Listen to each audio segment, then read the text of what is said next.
मेथच्या मुलींचा मॉर्निंगचा नाश्ता तयार करूया. तर परातीमध्ये पाणी, मीठ, तेल टाकलं आणि गव्हाचं पीठ चाळून घेऊन थोड्या पाण्याचा वापर करून घट्टसर गोळा मळून घेतला. आता या गोळ्याला पिठाचं तेल लावून घेतलं आणि रेस्ट करायला ठेवलं. उकडले बटाटे किसून घेतले. टोपामध्ये तेल गरम करून त्याच्यामध्ये जिरा, मोहरी, ठेचलेला ठेचा, हिंग, हळद टाकली, कोथिंबीर टाकली, चवीनुसार मीठ टाकलं. मिक्स करून चरचरीत फोडणी बटाट्याच्या मिश्रणावरती घालून चमच्याच्या साहाय्याने मिक्स करून असे उंडे तयार करून घेतले. गव्हाच्या पिठाची एक पारी करून घेतली. त्यामध्ये बटाट्याचं मिश्रण भरून उंडा बंद करून घेतला आणि लाटून घ्यायची ही पोळी. आता पराठा म्हटलं तर थोडंसं जाडच असतो, जास्त पातळ नाही, मध्यममध्ये असा लाटून घेतला.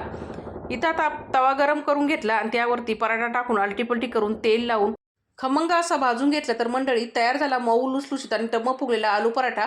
तर डिटेलमध्ये व्हिडिओ आपल्या चॅनलवरती अपलोड आहे, ती जाऊन नक्की बघा. आणि तुम्ही कसा आलू पराठा बनवता ते कमेंटमध्ये नक्की लिहा. तर हा आलू पराठा मी मेथच्या मुलींना दह्याबरोबर खायला दिलेला आहे. तर या तुम्ही पण खायला. भेटूया पुढच्या व्हिडिओमध्ये. धन्यवाद.